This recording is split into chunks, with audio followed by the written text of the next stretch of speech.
Welcome back to the Sailing EV podcast. This is the second podcast that I've done so far. Hope you guys like this. I'm just kind of messing around with this, trying to get my point of view across about what I think about the trip that I've done. And in this podcast, we're going to go through 6 subjects, okay? What I've learned sailing more than 1,000 nautical miles, how much it costed me to sail from Toronto to the Bahamas, and you know why I'm here in Miami and not still in the Bahamas, and what's next. Number 4 is going to be what's next for this channel. Number 5 is going to be what is my philosophy on sailing now that I've done the trip that I wanted to do. And number 6, what would I do differently now that I've sailed all this distance? All right, before I get into that, I want to thank some people that supported me along the way. My mother and father, John and Elizabeth Potts. My boss, Jonathan Yap. The big boss, David Anselmo. My good friend, Steve Cantwell. My really good friend, Miljan Miljanovic. And Joanne Taylor. And I'd also like to thank my patrons, Jesse and Barbara from Hypnotic. Thomas Sullivan, Miles Tapp, and of course Janie Potts. All right, let's get into this, guys. This is going to be fun. Stick around. Grab yourself coffee. Grab yourself a beer. Whatever floats your boat. So, what have I learned? Let me explain. For those who are new here, let me explain what I've achieved here. About 4 years ago now. Actually, time's moving on here. I was in North Bay working on a movie. I work in the film industry as a focus puller with IATSE 667, ICG, and I've been a focus puller for about 15 years. I'm a department head, union representative. Got a really good job. Anyway, so Jonathan Yap hired me to do a series of movies in North Bay, Ontario, and North Bay, Ontario is on Lake Nipissing. And we were doing one of those shoots where we actually had a weekend. Usually we don't. Usually I'm so tired I can't even do anything, and they only give us one day off. But in this instance, we had a little bit of time during the weekend, and it was the middle of the summer. So a friend of mine, Brian Gedge, fellow sailor, me and him drove north up to like Temagami, and I bought a 10-foot O'Day Sprite. We put it on his truck and brought it back to the hotel. And then I think it was the next weekend after that, the whole camera department at RAP helped me move it down to across from the hotel. And I began sailing this boat around. And while I was out in this tiny little O'Day Sprite boat sailing around Lake Nipissing, I had like an epiphany. I was like, I really love this. I couldn't, during the week, all I could think about was sailing. I used to go sailing at lunch. And we only usually had an hour lunch. I'd be out there and then back to the camera truck. Anyway, I started to think, what would it be like if this boat was bigger, and I had a bedroom and a shower and a galley, and I could go really far, right? And the cool thing about Lake Nipissing, in the center of Lake Nipissing, it used to be like an ancient volcano. In the center, there's these really mysterious islands, and the locals have all this. They say these islands are like haunted, right? So one of the nights at RAP, it was on a Friday night, I decided not to go to sleep. The wind was going in the right direction. And I sailed all the way to the islands. It took like 5 hours in this tiny little boat. And I was so tired when I got there because I hadn't slept. I flipped the boat upside down on the beach there. And it was raining. And I was under the boat.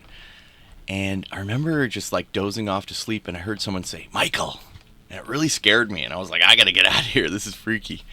So I sailed all the way back. I remember the next weekend I actually was rescued by the Coast Guard on Lake Nipissing. I was like doing laps between an island and the hotel, or the beach where the hotel was. And it was crazy. Lightning was striking right near me, and the boat tipped over. I couldn't get it back up, and I was floating out to sea. The wind was blowing me out to the middle of the lake. Anyway, I had my cell phone in a little protected case, and I was holding it above where the waves were washing over. And the Coast Guard came and got me, and he's like, "Just you'll salvage your boat tomorrow."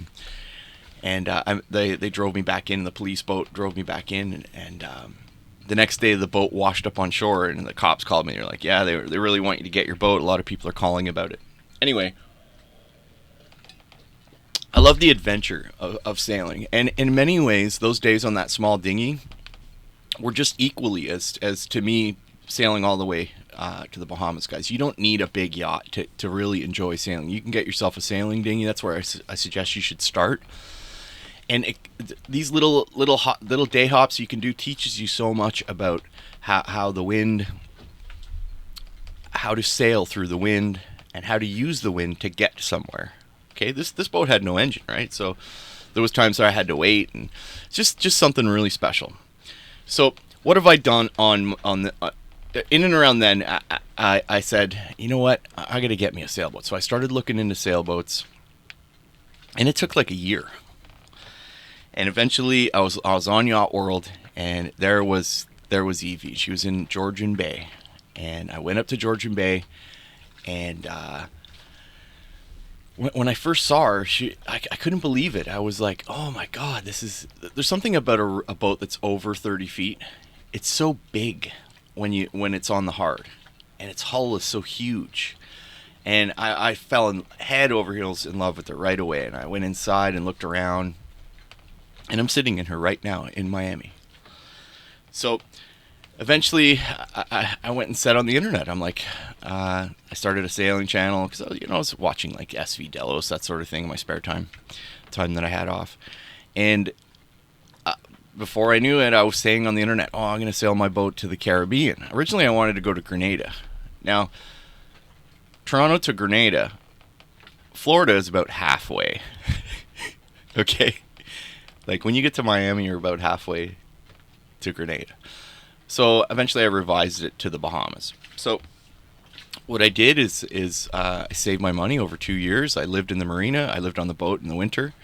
And of course, a lot of the time I live in hotels because of the work that I do. It's all around Canada, that sort of thing, all around Ontario.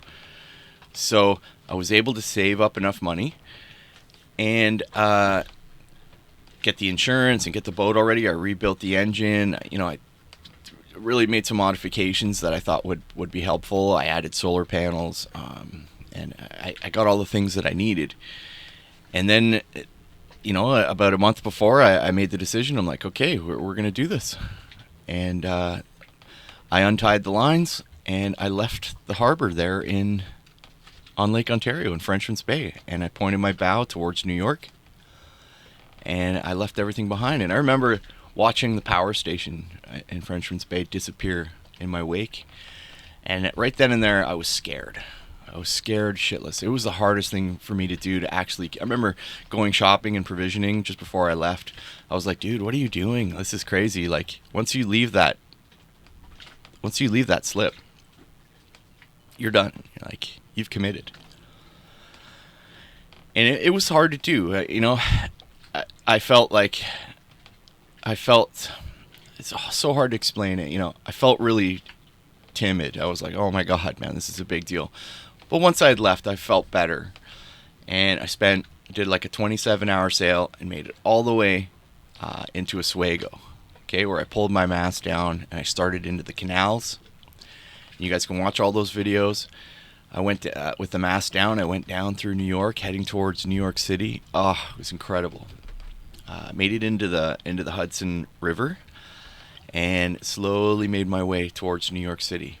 And I was in New York, and I was like, I remember being in that city, sailing there in your own boat. It was something special, guys. You need to do this. It changed my life. Like seeing Manhattan approach in the distance, and then actually sailing past the Statue of Liberty.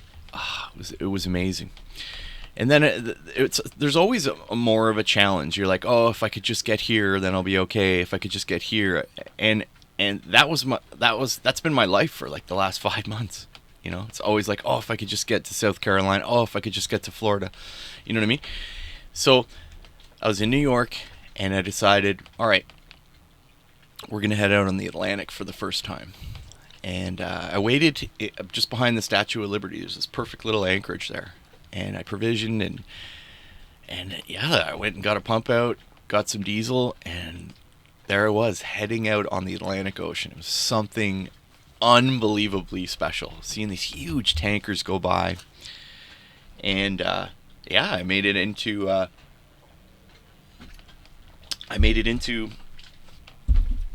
Jeez, I've been so many places I can't even remember. I have to look where the video is. I think it was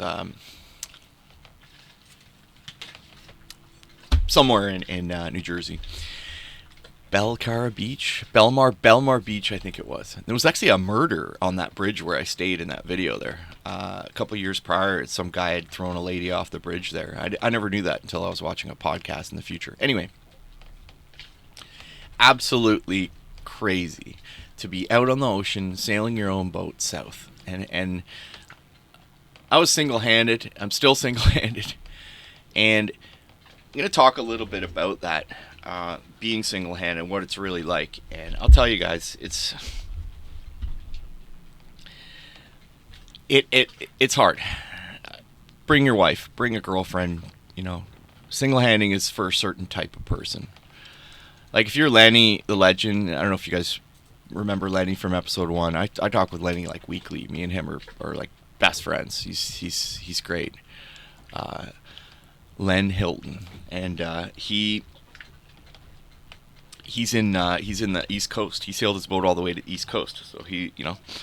So eventually, yeah, I made it down through Albemarle Sound, into North Carolina, South Carolina, Florida, Miami, and then I went across to Bimini. I was in the Bahamas, and we'll talk a bit more about that when we address some of these topics. So, what have I learned doing this trip, guys?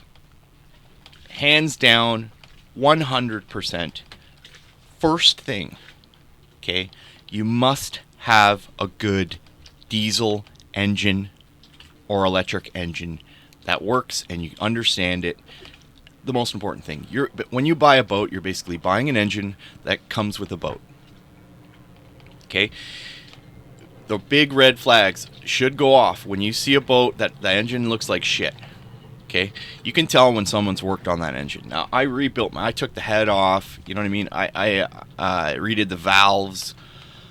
I got all the manuals, I got all the special tools, I got all the spare parts for that engine. That's the reason why I've been able to do this trip. If I didn't have those items, there's no way, guys. And a lot of people are like, well, you got sails, you can sail. And I got a buddy of mine, Jay Jordan. I met him in North Carolina. Was it Bell something? Anyway, a place in North Carolina there. And he had a boat with no engine. He does have an engine, it just doesn't work. And he wanted to sail around the world too. And if you're determined enough, sure, you can do that. I mean, look at the guy from How to Sail Oceans, right? He did it. You don't really need an engine, but you do, guys. When you're in a pickle and you really need to get somewhere, you got to turn that key, the engine starts, and you suddenly have propulsion. It's so important coming in and out of marinas. If you're doing the ICW, you have to have it, right, in my opinion. Okay, so get a boat with a really good engine. Second thing that's most important is good sails. Okay, the sail inventory, you got to check them. You got to take care of them. You got to regularly look at those sails and see what's going on. A good anchor setup. Now, this was the biggest, one of the biggest lessons I learned. I had 40 feet of chain and 300 feet of rope rode when I first left Ontario. And now I have 160 feet of G4 5/8 chain. And it's makes anchoring so much easier, so much less stressful.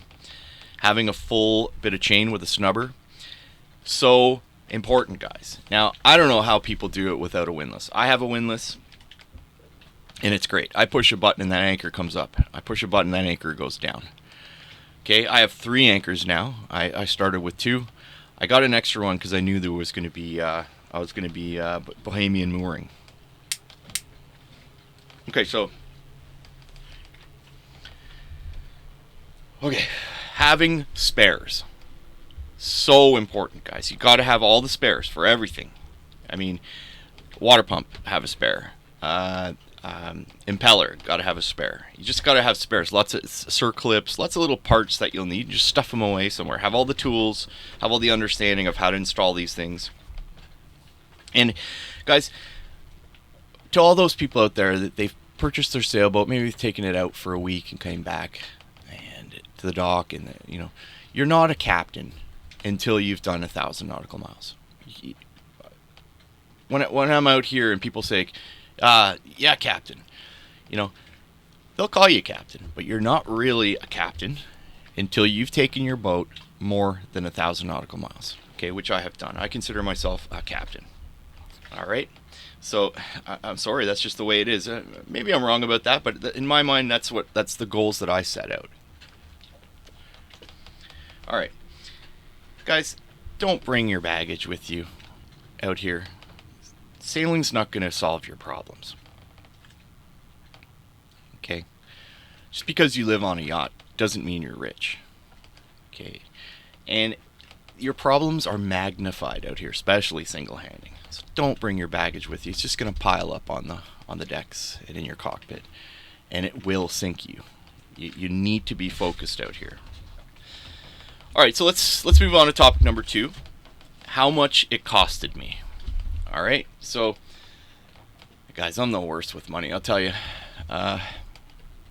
It's strange. I have such a technical job. If I was only as good in my job as I was in my real life, I'd probably be way ahead. But I tend to be a little bit blasé when it comes to money. So, I'm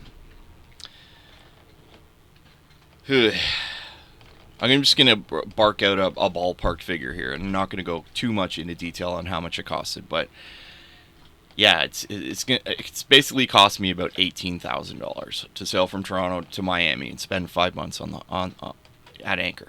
Okay, and that's maybe going into a marina 10 times. Now I've had lots of problems along the way, where I had to spend more money than I thought. I had to replace that chain. There was so many things involved with that extra costs. And when you're somewhere like New York City too, you're like, I don't care. I'm gonna go have a nice meal, and I'm gonna spend a bit of money here and there. And your first time out sailing, guys, you're gonna waste so much money on food, and then you come to the realization you don't really need food.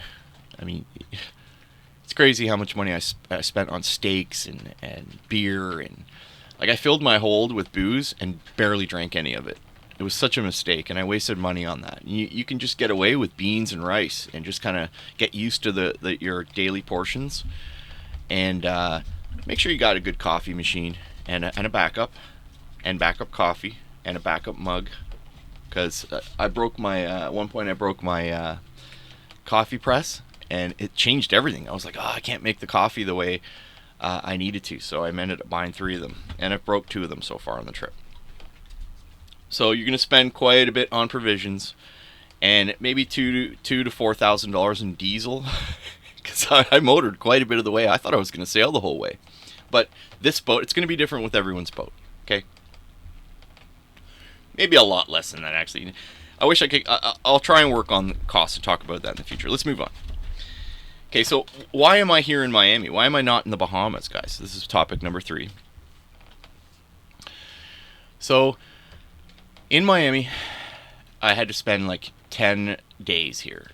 2 weeks, actually. It was more than that. Waiting to cross because of weather conditions.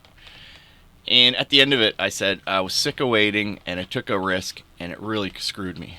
Okay, I ended up in a really hard position coming into Bimini, and luckily I didn't damage my boat, and luckily I was alive after that. You can watch that video. Jesus, man, it was crazy. So there it was, in Bimini. Alternator failed, and I had a spare, but it had like a special spindle on it that you need a special tool, and I spent 3 days in Bimini trying to fix it, and I couldn't, so I had to return to Miami, and that took like 10 days. And then I got the alternator fixed. I went back to Bimini, paid the $300 to check into the country for the second time. and I was heading across the bank, and lo and behold, there, my Jesus, my inverter just stopped working. So I didn't have 120 volts of power. I was charging my devices off a little USB charger, plugged into 12 volts, and I have all these devices, cameras, my computer. I couldn't edit anything. So I had to call it, guys, and I came back to Miami. And as I was coming back, I got the call to go back to work. So that's where I am now. Take it for what you will. What am I planning to do next for the rest of the season? Basically, I'm in Miami right now. I've just got a bunch of things that I needed to get done in preparation. But what my intentions are for what I intend to do with the next, I have to be back in Canada by April 15th. Basically, my insurance company will not cover me my insurance down here. I'd have to get a new insurance company because of the hurricane season. Hurricane season starts in April. So, yeah, EVs. We're gonna head up to the Indian River, and I'm gonna go inland near Lake Okeechobee and put EV on the hard for a few months while I go back and make more money, so I can come back out and continue on the channel. And that's all I'm gonna say about that for now. There's gonna be a lot of refits.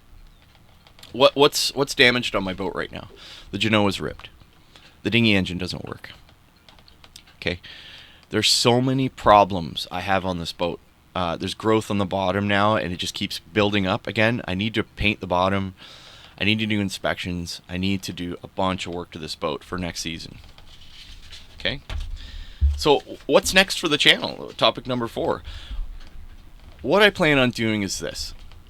I've saved up a lot of footage. I still will be releasing content about the trip and the things that I've learned along the way.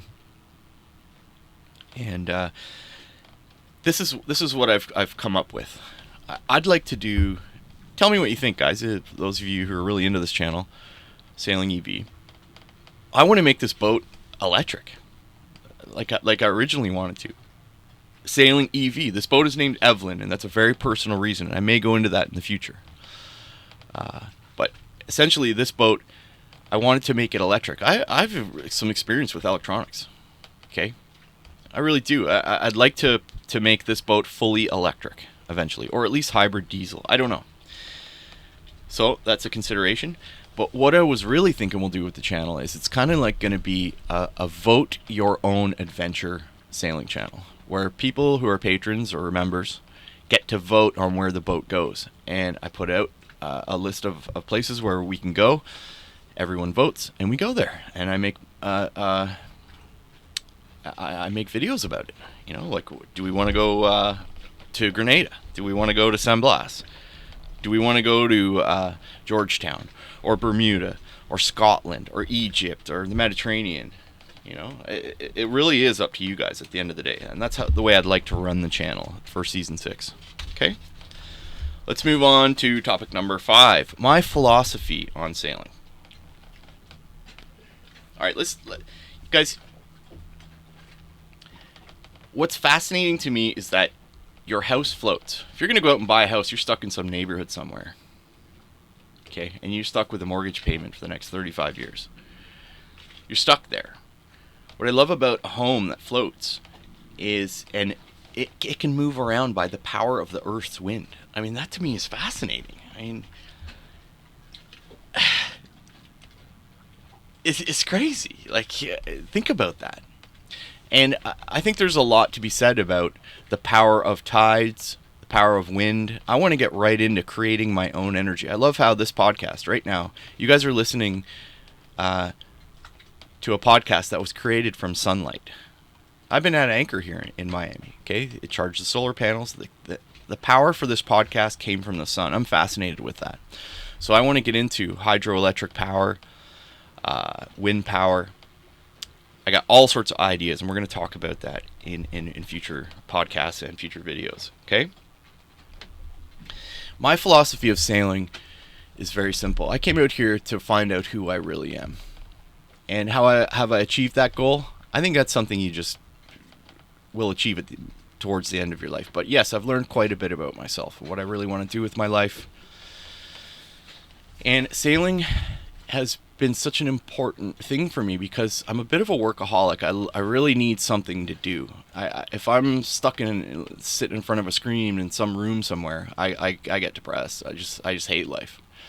So it's good that it's given me something to do, something to look forward to.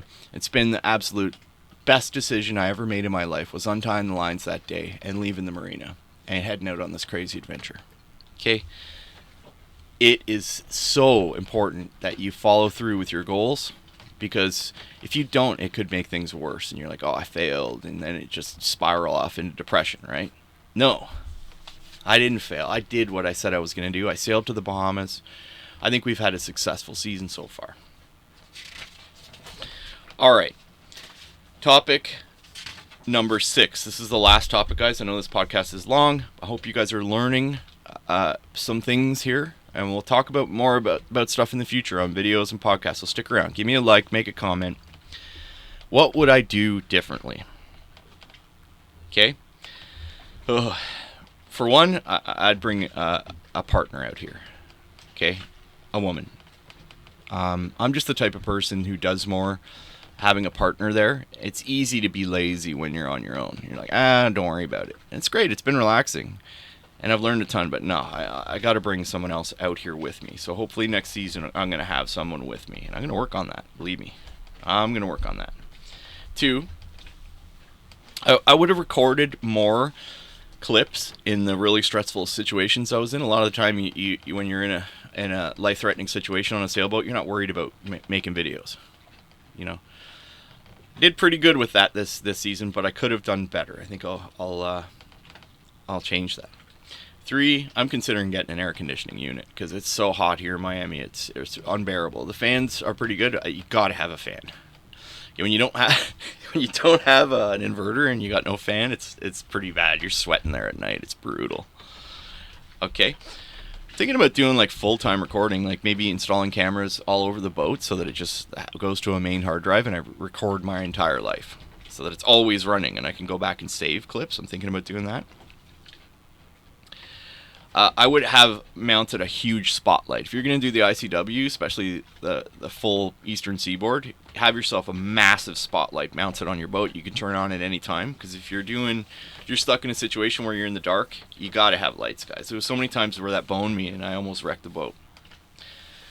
I think next season I'm going to do a bit more fishing. I didn't really do much fishing this year. I could do more. I have all this scuba gear here, but I can't really do anything with it because I don't have a partner here. The only times I would dive was because it was imperative that I go underwater and retrieve something, or check the anchor, or do an inspection of the hull. Where it's worth threatening. It's worth risking your life, right? And I only went down like 10 feet just to check the hull and came back up. I didn't do any scuba diving on my own, guys. You don't do that. I need a bigger freezer so I can freeze things. It's so you can have good comfort food. The freezer that I have is tiny, and I ruined a lot of provisions because the freezer was so small and it had battery issues and that sort of thing. I'll have more spares, and I think I'm going to get an AIS so my parents can keep an eye on me so that they're not as stressed out as they were this season. Also think I should have used my sextant more. I only busted it out a few times and really practice that and make that a part of the routine, of the daily routine of the boat, is doing readings with the sextant and doing the math and I think I should also keep a better log. I did have a log here, but because I was doing videos, I was like, oh, that's kind of the log anyway, right? And yeah, at the end of it, I'm definitely going to get a stills camera, like a proper point and shoot stills camera, and take more pictures, because I was taking a lot of pictures with my cell phone. All right, guys, that's it for this one. Those are some of the things that I've learned sailing 1,000 nautical miles, doing this journey. I hope you guys found that interesting. I hope you found it helpful. Guys, I really love the comments. Leave me a comment down below. Give the video a like. I hope that you found this valuable, because there's a lot of people out there that want to do this journey, and the only way you can really find out how to do it and what it's really like out here is these channels. So I hope you found some value here, guys. Thank you for listening right to the end, and that's it for this one. Captain Michael signing out.